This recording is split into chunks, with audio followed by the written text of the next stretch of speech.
Next up is a person who knows a thing or two about security, so she probably, you know, she can hack Wi-Fi, so she probably knows the websites you go to, the movies you see. The good thing is she can tell you, you know, your password in case you've forgotten it. So here to talk about taking BlackHat wireless, my good friend, great person, Heather Mo Williams. I remember when I lost my mind. There was something so pleasant about that. Thank you. Okay, am I live? Excellent. All right, guys. So I'm supposed to be up here talking about BlackHat, and I just wanted to make sure if you are new to Wi-Fi and you're a female and you're in the room, I want you all to come up here and dance. That's the last thing I'd do. No, but I do want you to pat yourself on the back. You're in the right room, and thank you for coming out here, and stay with it. We're a really fun group of people. Well, some of us are fun. And this is a great organization to be involved with. Get on Twitter, follow some of these guys that you've seen up here, and you're going to learn a ton. I am, in fact, going for the record on the longest that you can be eligible to be a CWNE without actually passing out any, filling out any paperwork. So that's enough. That's all we're going to say about that. So I'm here to talk about BlackHat, and so it's appropriate that what I'm going to do first is hijack my own presentation to talk for just a few minutes about ITDRC. And those of you who are in the front row, I had enough business cards that I've given those to you.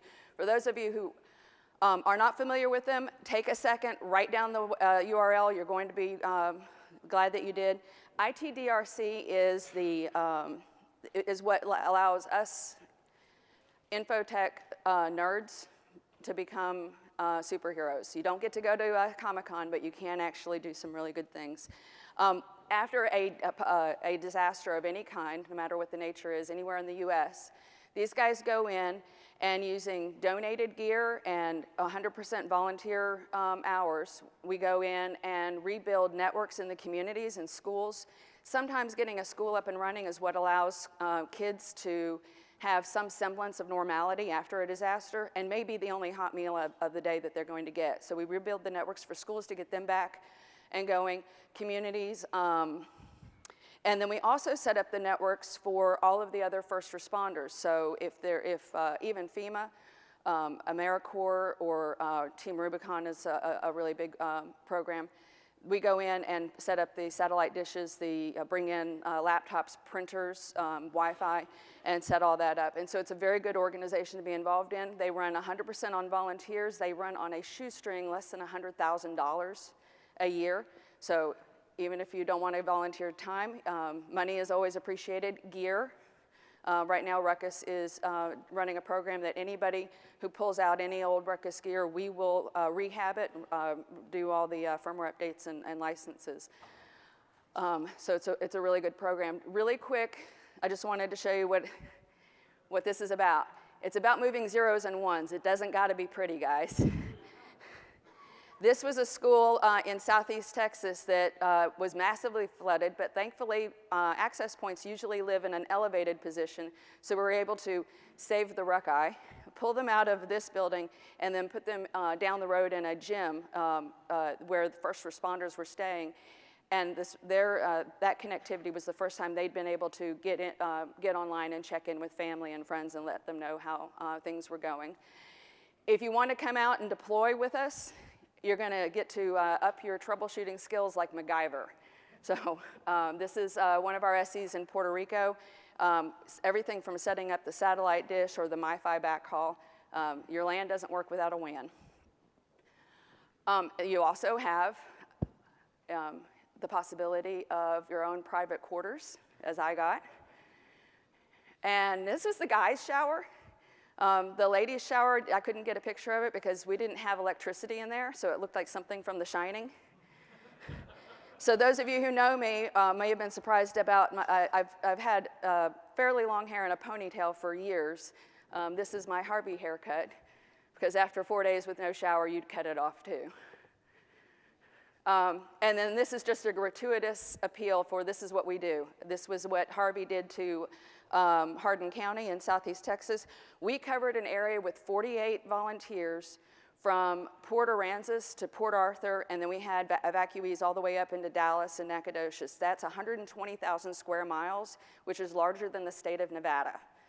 And the logistics of doing this means that even if you've got a sales guy or a marketing person sitting back at home, they too can help out, because if you log into itdrc.org and volunteer, we need people back home organizing all of the people who are deploying and getting and manning the Slack channels and things like that. So anything you guys want to do, this is a great organization. All right, let's talk about BlackHat. First of all, what is BlackHat? It's a hackers conference, right? It's easy to say. I've been guilty of it too, especially when my neighbors want to know where I'm going for the next 2 weeks, because that keeps them on their toes and maybe a little bit nervous of me. But the truth is that it's an IT security conference, and it means that it's not the kind of people you normally think when you think of a hackers conference are really going there. And from a deployment point of view and from a design point of view, it's actually 2 conferences in one.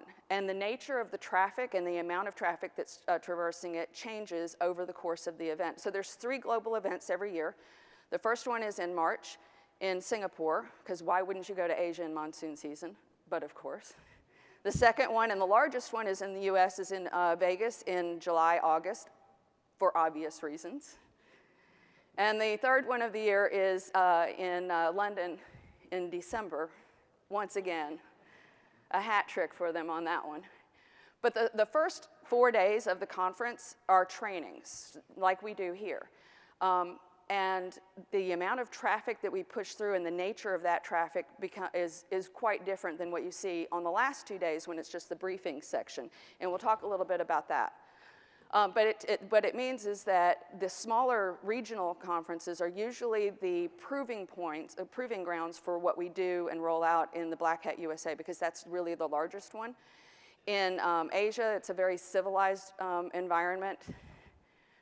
There are no rogue access points. I saw not a single non-me SSID in the air. And you could eat off of the RF. It was so clean, because the Singapore, the venue turned off all of their house infrastructure anywhere near me. It was awesome. It completely does not prepare you at all for what happens in the US, but it does mean that we get to do some stretch goals and work on some things that we're going to roll out for the network. So last year I came up to talk about BlackHat, but I was really comparing and contrasting the Interop Wi-Fi network or network and the BlackHat network, because they take place in the same venue, but they're 2 completely different conferences. And I made a joke about the guys that attend, and the cliche is that they're young, twisted children. The reality is that all 3 of these conferences, and especially the US one, is incredibly international. We have people from 100 or more countries that attend. I took this picture randomly off of their Flickr account just because I want to know what the presenter has just said to make everybody have this expression on their face, especially the guys with eyeglasses. That should be a caption contest or something. Also, you will note that there are still not enough women in the room, much like the rest of the place. We are actually getting a lot more women in the InfoSec world. There's also more than 100 media outlets that are represented, so this is an incredibly well-covered event and talked about quite a bit. So why do you attend? The reality is that just this year alone, mainstream infotech people, mainstream people, have become familiar with a lot of these terms that are up here. And if anybody's laughing over the hashtag Trevor Forget, congratulations, you are an InfoSec junkie. And it does point out that we can mourn the loss of a cockroach. We have now dubbed, there are not bugs anymore, they are Trevors. So anytime you find a bug in your code, it is now Trevor. But some of these other terms that are up here, we have had to come to the grips with the reality of state-sponsored, not ransomware attacks, but with NotPetya, we saw that we have to have a whole new term. This is a wiper attack. It posed as a ransomware, but it in fact was a wiper attack. It was clearly aimed at the Ukraine. Gee, I wonder who would benefit from that. And in half a day, less than half a day, it took out their power grid, it took out their banking, and it took out their shopping. They also blew some guy up, but that's beside the point, right? But just like a biological attack, you cannot contain these things. And so within the day, it had also taken out a number of very big companies, including the shipping company that moves 75% of everything across the Atlantic. And it took out Merck, the pharmaceutical company. So if you think that InfoSec isn't important or it doesn't really affect you, Merck is still today not able to produce the Hep B vaccine. Now, we don't have a shortage. They have they have stuff in stock, but they're not able to produce any new Hep B vaccines even today. So it turns out that why you attend is because it turns out that security affects everybody. And there are, of the 18,000 attendees, they are the CIOs, the CTOs, the sysadmins, everybody from the top of the rung to the bottom of the rung for these companies, and they're all from all of these verticals. I was standing in line with the kinds of people that never occurred to me were really concerned about this. And it turns out that higher education is especially vulnerable and especially juicy target for a number of reasons for some of these guys. And I had to mention the federal guys and the TLAs because last year I told you guys about the 7 Blackberries that were on the 1 AP right over by the FBI's booth. This year they didn't bring Blackberries, but they remained the most popular booth. And aside from the guys that had the lock-picking contest going on. Because if you unlocked the little drawer, there was a beer inside, and they were lined up around the corner. All day, every day, they were picking those locks. All right, so I called this a look behind the plexiglass curtain of the NOC, because when we build out the BlackHat NOC, it's in a conference room, sort of like this, only much smaller, of course, and that we put up plexiglass walls all the way around so that anybody who's attending the event can come in and see all of the displays and everything, and if they want to talk to somebody, they're knock on the plexiglass and we'll come out and talk to you guys. So it's some parts of the NOC are not safe for work, and then there are some things that we don't let out, like for instance where the MDF is, which one of the guys on almost said out loud in an interview. But the network itself, the important thing to remember about it is that it's not a pay for play. They pick best in class because they've got, this is a pretty serious network. So the backhaul this year, and for the last couple of years, it's 2 1-gig pipes that they load balance across that comes in from CenturyLink. Starting in 2017, the firewall is Palo Alto. And we'll talk a little bit about some of the problems that we had, but breaking in a new firewall company is sometimes challenging. Then we have Rsa Watchguard, who does the monitoring on the network. Everything south of that was me, and it is so nice if you're a control freak that if you own the network, because in the past, and we talked about it last year, this was an overlay network. So we had both. We had another vendor who was providing the Wi-Fi for the training section, and then I did all of the public areas and all of the briefings. So it meant that it was a rolling deployment. So you're running at a sprint over a marathon time period. This year, everything on the network was ruckus. So we had the MDF, and we had 30 plus IDF closets, plus the registration areas. And we used port security, of course. I am happy to report that last year's port hijacking attempts that kept me running, so what they do is they unplug the AP, or they unplug from the wall where the AP is plugged in so they can hijack the port because they know that port goes someplace good. And of course, we have it air-gapped, so as soon as they unplug it, it goes down.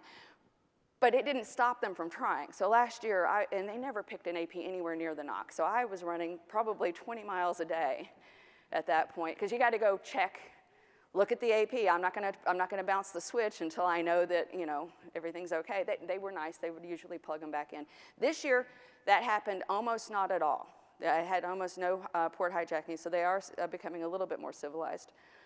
I had the two physical smart zone appliances that I ran in as a cluster in a active mode.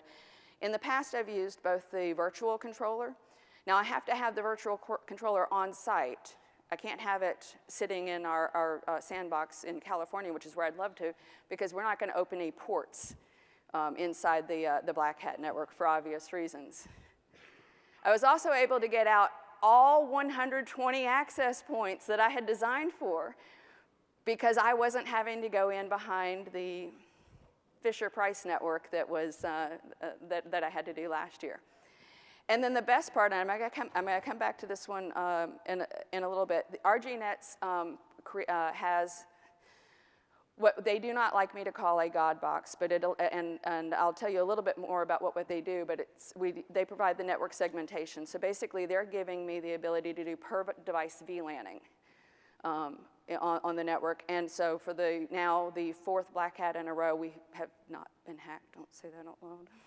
Don't repeat that to anyone, please.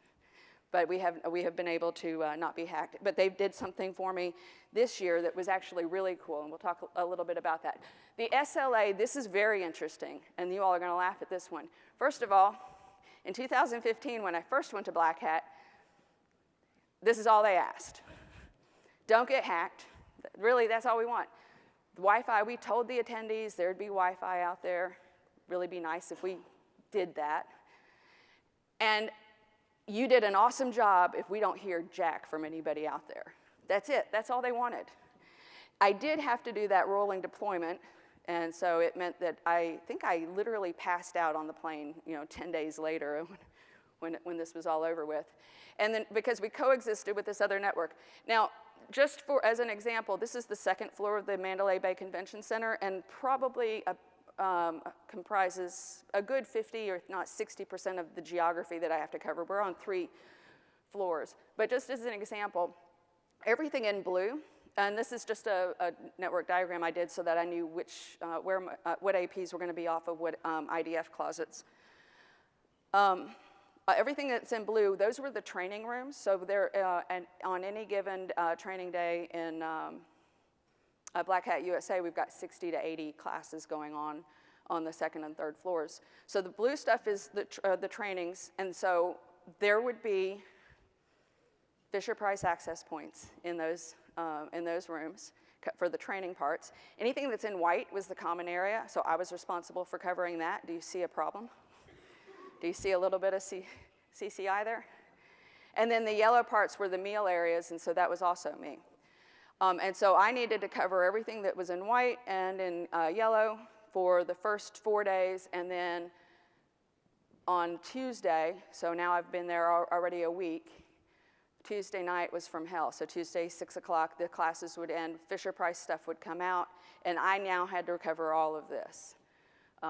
And so this, I only needed to do ubiquitous the last 5 to 6 days. And then, of course, because we had layer 8 decision makers, we went to an InfoSec conference and had a PSK. And we've pretty much always done that. So that's out of my hands. So from 2015 to this year, okay, still would be really nice if you didn't get hacked. The words no Wi-Fi engineer ever wants to hear. Well, hell, what do we need wires for? The Wi-Fi works great. And so for the first time ever, from 2015 where they went, yeah, Wi-Fi is okay, to, yeah, no, we're not going to run wires in the training classrooms. So there were a few classrooms that physically could not do Wi-Fi, the SCADA classes and things like that. But they put all of the training traffic across the Wi-Fi, and I found out about this in the first planning meeting, maybe 2 months before the actual conference. And I believe that what the GM of the NOC said was, yeah, and I discussed this with Heather. And I said, as in, you just said the words, and so you have discussed it with me because that's This is the first I've heard of it. It went from, it's nice to have, if nobody complains, it's okay, to we got to have it 5 by 5, 5 nines, and you got to have this network up and running from, that's a InfoSec joke, from 0 day, right? So we had to have everything up by Friday. This last part, the captive portal, the redemption. So there's a little bit of a story with that. In the previous existence, the way the vendor covered the training rooms, because they sent exactly no Wi-Fi engineers to do this deployment or design.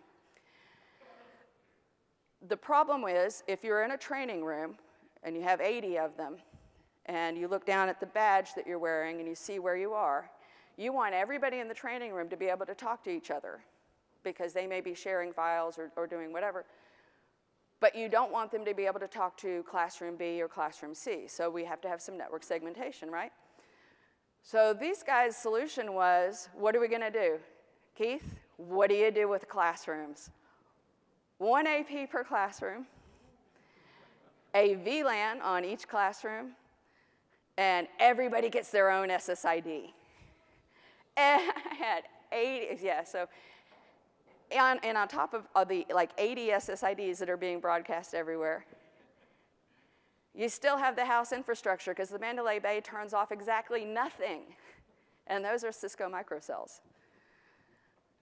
So what our GNets came in and said is, what if we did a captive portal? And I was like, oh my God, have you not been listening to me at all? What? But it worked great. What we did was, we had APs where they fucking belonged, right? Where they belonged. According to, by the way, the diagram, everything you look at in these convention centers, it looks like it's English oak and it's awesome, but it's all an illusion, right? From a Wi-Fi point of view, they built the place out of, paper mache. So you put the APs where they belong to do the job that they need to do and cover and provide the amount of backhaul that they need to do. And then what we did is, we did per classroom VLANing based on the captive portal passphrase. So as soon as a student came in, logged in, 1 SSID for the trainings, and it ran on every single access point. That meant no matter which floor they were on as they're wandering through their day, for the length of the training class, they were VLANed into their training VLAN, even if they were at lunch, at coffee, wherever. And so there is actually a room for captive portals in this world. Last year, I talked about the usual suspects, about how you design for density and in a conference area. And even though BlackHat is a little bit different, there's still some of that needs to go on. Beyond the usual suspects, however, this year, we had some pretty ugly numbers. 65,000 Bluetooth Macs, 10,000 SSIDs, and let me just point out the 10 that were on a drone, on drones. 17 pineapples, but of course that's nothing compared to this guy who actually printed a 3D battery case and then attached them to generic Wi-Fi transmitters and dropped them up and down in the planters, and just in general to make people nervous. I'm pretty sure that if he had put a little bit more effort into it, he could have moved out of his mother's basement this year, but And then, of course, so I was in Peter's CWAP class, and it was fantastic, and everybody should take that. He's up next, which is why you all showed up today, so that you could see him. The best and most understated sentence that he said was that before the ability to do multiple adapters, trying to capture roaming events was a little clunky. And of course, the Wi-Fi cactus guy has that one under control. He's actually made a little bit of a change, but the dollar amount that's involved in the hardware that's on this thing is pretty impressive. This is not a great picture, but this just shows some of the threats that we saw on the wired side. And I really just wanted to show the theme of it. So the emerging threats are in blue. These are the first 2 days of training classes. So these are domains that had never been seen in the world before, were probably created specifically for training. These guys are there to do training. We know they're going to be doing things that in another environment maybe wasn't a good idea. But we had the emerging threats, and then the gray is the actual attacks that happened. And the red was malware. So that was actually the things that, that were potentially damaging if you weren't on a per-device VLAN environment. And this is just a pretty picture. So this is OIP, and this is one of the displays that's in the NOC that shows us TCP, UDP. The white is actually ICMP, so there was the one time we did actually have a ping attack going on. The size of the blobs show the relative size of the packets.